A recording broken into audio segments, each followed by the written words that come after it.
How's it going, everybody, and welcome back to the podcast slash vlog. Today is going to be a post-workout podcast or vlog. And I want to talk about my weightlifting log and sort of the evolution of that log, how it came to be what it is now. And to do that, we're actually going to go and change locations, and let's get into it.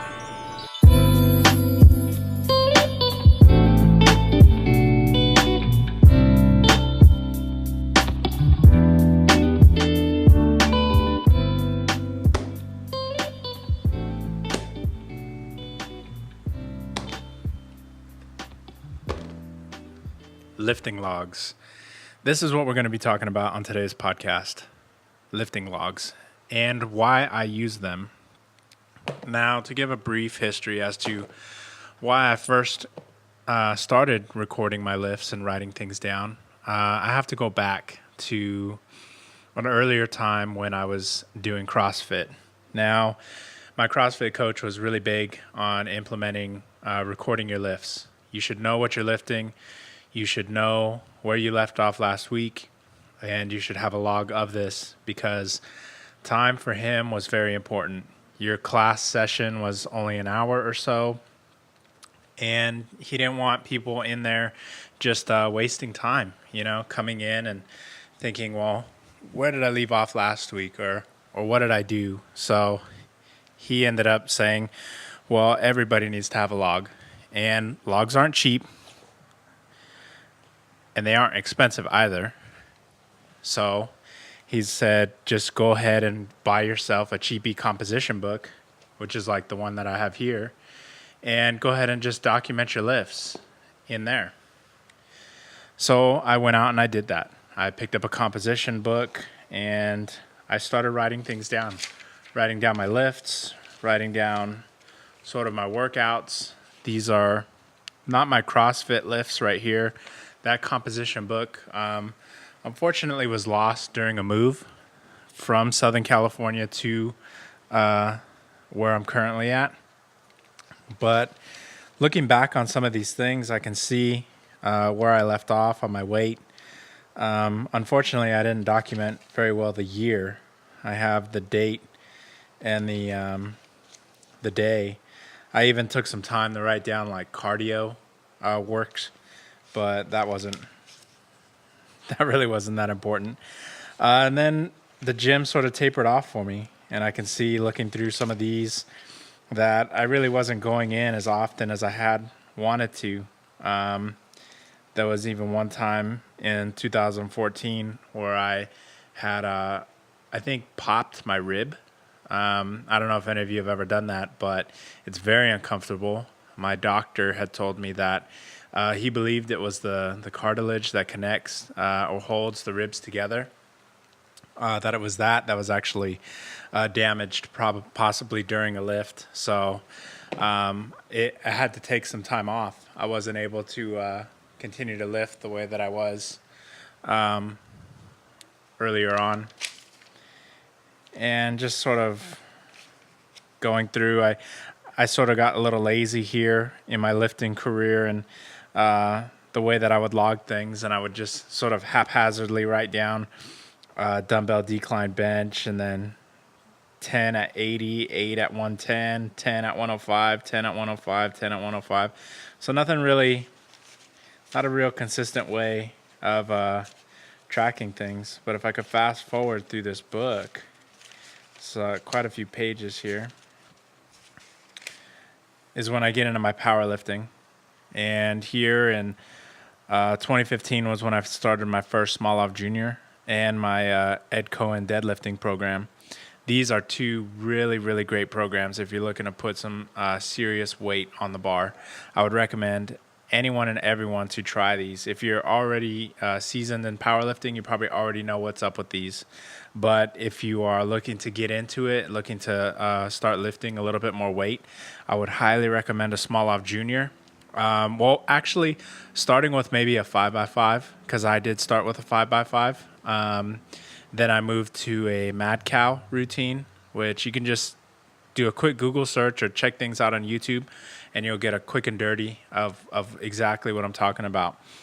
and then I moved to a small off junior. It's an intense squat program.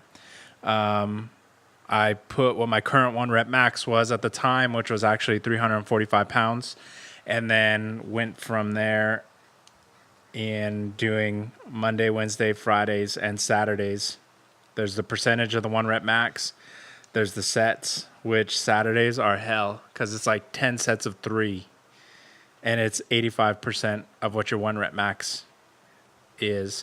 I can't remember if it's your desired 1 rep max or what your current 1 rep max is. No, it's what your current 1 rep max is. That's right. So you take what your current 1 rep max is, and you don't have to go into the gym and try to push out a 1 rep max. You can take, like, say what your 3 rep max or what you can do for 10 or what you can do for 5. And there's calculators out there that'll give you a ballpark number. And then I would just say round down by 5 or 10 pounds of whatever that number value is that you get. And that'll be a good starting point for you. If you hear that noise in the background, that's the fan, because it is hot as hell in this garage right now. So bear with me. But yeah, you do your desired 1 rep max, and what your current 1 rep max is, and then as you move or progress through the weeks, it increases by 5 pounds each time. And I would highly recommend rest. Like, after you're doing these lifts, like, take the time and rest. Take breaks. Like, clearly on the days when you are squatting, but on Tuesdays, Thursdays, and Sundays, like, let your body recover. If you're gonna do other weightlifting programs in between, which I was doing the Ed Cohen deadlifting program on Wednesdays, which is another amazing program that helped me put a lot of weight on the bar, where you put what your 1 rep max is, and then you put your desired. And the way that this works is desired is 20 to 40 pounds above your current. 30 would be average. So however much you want to increase on that bar,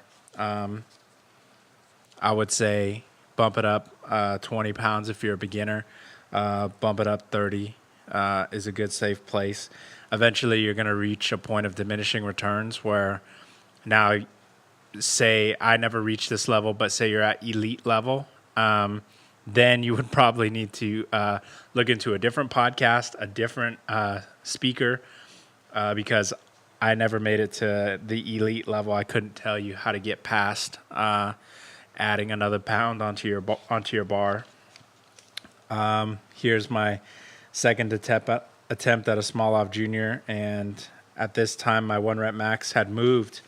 When I first started back here in February, my 1 rep max was 345, and after completing it, my new 1 rep max was 405 for 1.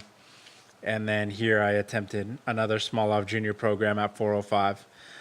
But at this time in my life, I was not able to complete this program. I was actually in the transition phase, moving from the Central Coast to Southern California. So because of that, I wasn't able to then complete this program.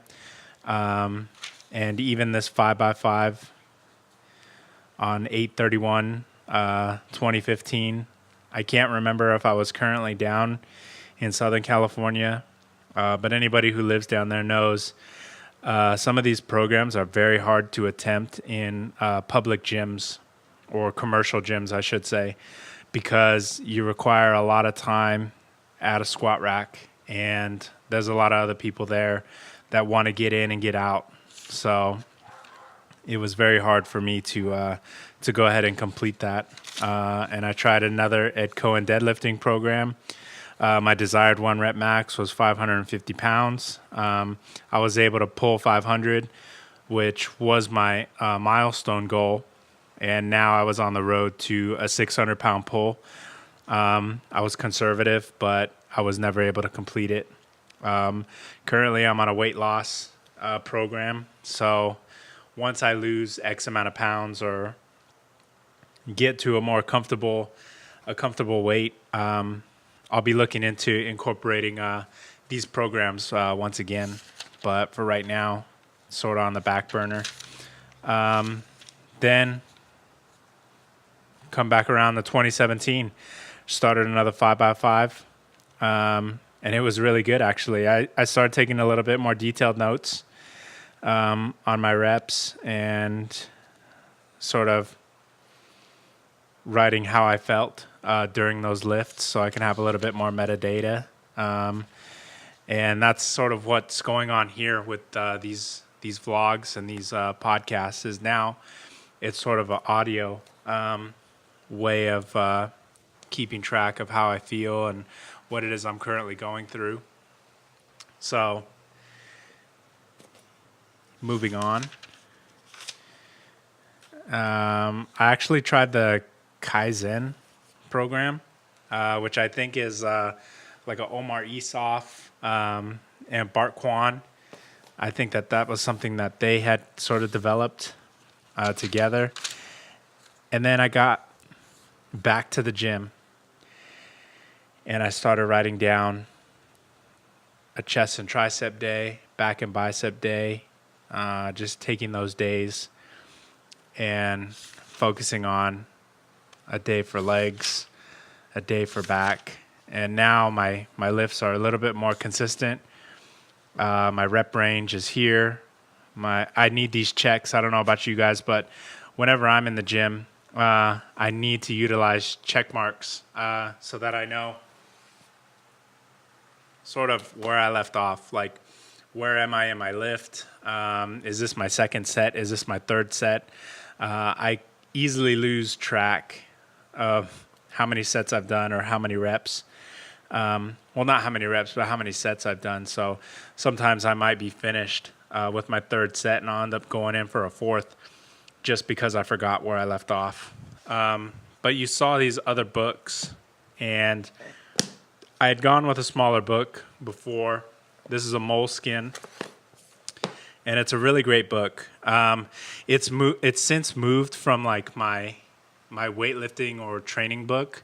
I won't open it because now it's sort of my idea book. Videos, photos, any types of things of that nature, ideas that I have, I jot them down and I put them in this book. Even posts for Instagram and things like that, I'll write down, like, say, a caption that I want to write.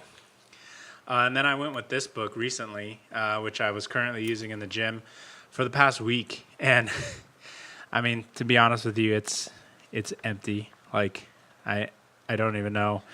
This will eventually become my next idea book, but I only have like a week's worth of lifts in here.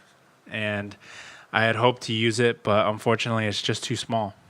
It's great in taking weight out of the gym bag, but it's not the best. So here and where we come to the $20 Moleskin lifting log. This is what I'm currently using. I'm a big fan of Moleskin. I think that the quality of the paper is really great in comparison to a composition book. Just like my composition book, it is a book that I will continue to use for the long term. So $20 to me is an investment on something that I am going to keep. I'm going to be able to look back in this just like I look back in my composition book, see where I was, what I was thinking, what I was feeling, what I was going through. And it's just that one extra little log. And as I've shown in my other one, the way with which I'm writing my lifts has evolved too. So this is now sort of that new organizational skills right here for you. I've got all the days now written in, and even my Saturday morning weigh-in, which I actually did cardio today. I did an hour of cardio. I did the stairs for 30 minutes at level 4, and I also did the treadmill for 30 minutes at the incline of 3, and I would say level 2.8 on my speed. I did go up to 3 or so. And then I'm also keeping track of my weigh-in. Like I mentioned to you guys out there, I'm not the smallest boy out there in the gym. I'm currently coming in at 280.9 pounds. At my lightest, I was 202 when I look back at my MyFitnessPal. This was a couple years ago when I was doing 2-a-days in the gym, when I was keeping the diet like really strict in terms of like a bodybuilding style diet. And now it's like I'm living the dad life, and I'm trying to find that sort of that rhythm and that synergy once again. So I think that this time around, for me at least, it's more important to document the journey that I'm on, because my first time in the gym, I didn't find anybody who was creating content or putting out videos for a guy like me, for someone who was big, looking to get a little bit smaller, looking to lose weight. Most of the content out there that I was finding was for individuals who are already in shape. They were already fit, and I didn't feel as if they were really speaking to me. They were educating me on lifts, and they were educating me on dieting, but it was like I was getting it from a person who had either never been in my position or had been in my position but sort of forgot how they started early on. So as my training sort of evolves right now, it's pretty consistent with the weightlifting, and it's pretty tame with the cardio. I had a talk with one of my coworkers about it and said that, when you see some of these individuals in the gym and they're doing like HIIT training, or they're going balls out on the cardio equipment, and you look at them and you say to yourself, man, like, I've got to work out with that level of intensity to look like that. I would say that the answer is no. That the answer is that you're going to possibly progress to that level of fitness, but that right now the primary focus should be your caloric intake, and not even really so much so your macronutrients, but how many calories are you taking in, and making sure that you're at a caloric deficit. That I think that should be the sort of the entry requirements for everybody to ease into it, and you're going to see the weight come down. It's what I'm currently doing. I'm focusing on the caloric intake, and making sure that I'm at a deficit so that I can continue the descent in my weight. With the weightlifting, I've started with very conservative numbers, and I've continued to progress each week by moving up in weight by 5 pounds all across the board. Eventually, I'll reach a plateau, and I'll have to readdress and rethink my lifting.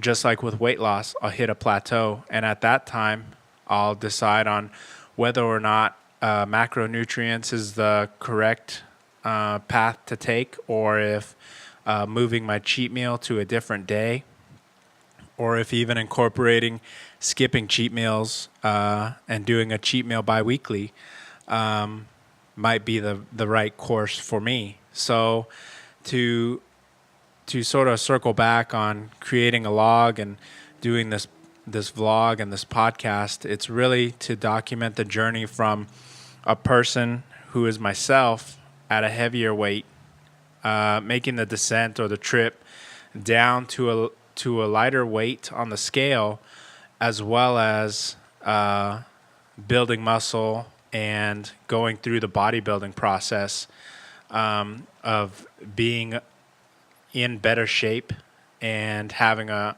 better cardiovascular system, and being a lot more active. So if you find yourself, or you look at yourself and you say that you're in that same position, then feel free to follow along. Send me a comment on where you're at and what you're doing, and open that sort of dialogue that I'm I'm always up for chatting with people about their journey, what they're going through, what they're doing. And I think that in that you can learn a lot from other people, and you can learn a lot more about yourself too. So again, I want to thank you guys for taking the time to check out this podcast or this vlog, to take a look at sort of the walk down memory lane on my weightlifting and on my the way with which I document my the numbers or the weight that I'm lifting, and sort of how it's evolved over time. How I went from this composition book to these other smaller books, and just kind of moved my way up to now that new hotness. And thank you guys for listening.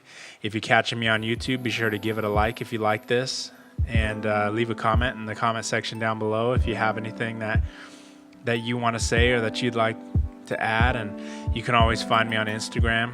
My handle is @Ramon_Campamore. That is CAMPOAMOR. And shoot me a DM if you guys have any topics that you would like to talk about. And I'll catch you guys in the next one. Take care.